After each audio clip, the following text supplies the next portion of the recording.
What was Muhammad's understanding of the concept of a day of rest, the Sabbath?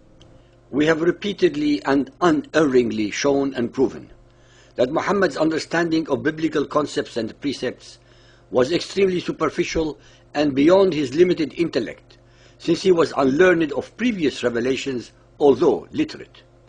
Genesis 2.1. Thus the heavens and the earth were finished, and all the host of them. And on the seventh day God ended his work which he had made, and he rested on the seventh day from all his work which he had made. And God blessed the seventh day and sanctified it, because that in it he had rested from all his work which God created and made. In Hebrew, Sabbath means cessation from work or cessation of creation. It is the seventh day of creation and the last day of the Hebrew week. Al-Qaf 50.38. We created the heavens and the earth and all between them in 6 days, nor did any sense of weariness touch us. The term weariness above means to be tired, which is not what the biblical narrative mentions. Both the Quran and its interpreters presume that the Sabbath, the day of rest, was meant to be resting from weariness, that the Bible verse indicates that the Almighty rested because he got tired. Muhammad, with his usual but understandable incomprehension, completely misunderstood the concept of the Sabbath as is shown in his Quran. God ceased the process of creating on the seventh day because he had already accomplished all his purposes by the sixth day, and not because he was tired, as the Quran and its interpreters stupidly and ignorantly presume its meaning to be. The Hebrew mind, the same that conceived of the unity of God, could not have attributed to God the human characteristic of getting tired, unlike the minds of Muhammad and his followers that can. Our conclusions are further confirmed by the following verse and the interpreter's comments. Al-Jumu'ah 62.9. O ye who believe, when the call is proclaimed to prayer on Friday, the day of assembly, hasten earnestly to the remembrance of Allah and leave off business and traffic. That is best for you, if you but knew. The translator of this Quran, Abdullah Yusuf Ali, who is actually very well versed in both the Hebrew Bible and the New Testament, explains.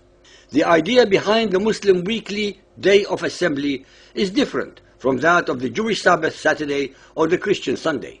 The Jewish Sabbath is primarily a commemoration of Allah's ending his work and resting on the seventh day. We are taught that Allah needs no rest, nor does he feel fatigue. The Jewish command forbids work on that day, but says nothing about worship or prayer. Our ordinance lays chief stress on the remembrance of Allah. Jewish formalism went so far as to kill the spirit of the Sabbath and call forth the protest of Jesus. The Sabbath was made for man and not man for the Sabbath. But the Christian Church, although it has changed the day from Saturday to Sunday, has inherited the Jewish spirit. Our teachings say, when the time of Jum'ah prayer comes, close your business and answer the summons loyally and earnestly. Meet earnestly, pray, consult and learn by social contact. When the meeting is over, scatter and go about your business. I would like now to bring to the attention of our listeners the following facts that have been deliberately excluded from Abdullah Yusuf Ali's self-serving, one-sided and imbecile explanations. We have already explained that the Bible has no concept of the Almighty becoming tired. This is only Muhammad's misunderstanding in his own Quran. In spite of the fact that the Bible does not specifically mention the Sabbath as a day of prayer, in reality, and as Ali very well knows, all over the world of the Jews, they attend Sabbath for congregational prayers. On the other hand, Muhammad and his followers needed to be commanded to do so on their Friday.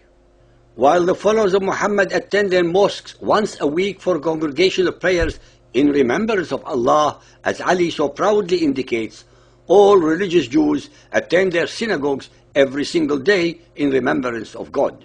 The Jews, in fact, celebrate the arrival of the Sabbath in their homes, always on the evening of Friday, as if it were a bride in holy matrimony. In reality, the Jewish spirit that Ali so scorns is not dead in formalism, but on the contrary, is alive in celebrations thanking the Almighty for His benevolence and mercy, as well as in gathering the whole family in happiness and joy at the end of a hard week. Yet again is Ali wrong when discussing the Christian Sunday, since in fact and in reality the Muhammadan Friday is its exact copy. Muhammadans congregate in prayer on Friday in the same manner that Christians do so on Sunday. Jesus protested not about the formalism of the Sabbath, but about its absurd and abused interpretation by the priests of the Jews. Again, again, and again, when the Muhammadan statements are properly scrutinized and put in the correct context, we are able to completely discredit them as well as putting the facts in their proper perspective. Muhammad's Quran and its interpreters continue their malicious, false, and deliberate denigrations and attacks on the people of the book to make themselves look superior and better. Where and when in the Bible is it mentioned that the Jews transgressed the Sabbath?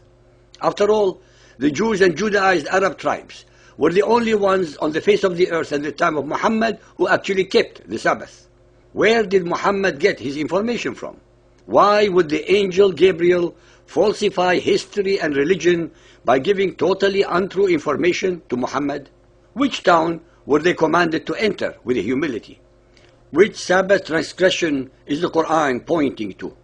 If the Sabbath is so important to the Quran, why then was it not commanded to be a day of rest for the Muhammadans also? After all, they ended up with no day of rest. Where in the Bible does it mention that Allah raised the mountain above the Israelites? Al-A'raf 7.163. Ask them, O Muhammad, of the township that was by the sea. How did they break the Sabbath?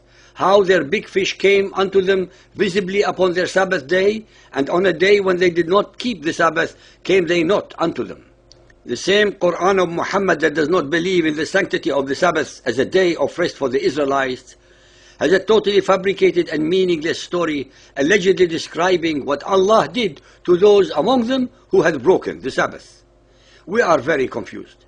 Is or is not the Sabbath holy in the eyes of Muhammad's Quran? Al-Nahl 16.124. The Sabbath was only made strict to those who disagreed as to its observance. Muhammad reflects his total ignorance of the concept, purpose and spirit of the Hebrew day of rest in every single verse of his Quran. Muhammad could not comprehend the enormous and universal spiritual and physical significance of the Sabbath as a day of rest, a day during which all work activities similar to those of the previous 6 days are stopped, thus making it the unique and singular day of the week. Muhammad did not realize that the Sabbath is a day for the cessation of all work-related activities, not only for the whole people of Israel, but also including their guests, their servants, their slaves, their animals, and their land, so that can all enjoy God's bounty and His creation. It was, as was his wont, beyond Muhammad's intellectual and spiritual abilities to digest both the letter as well as the spirit of such a sublime and all-embracing, merciful concept.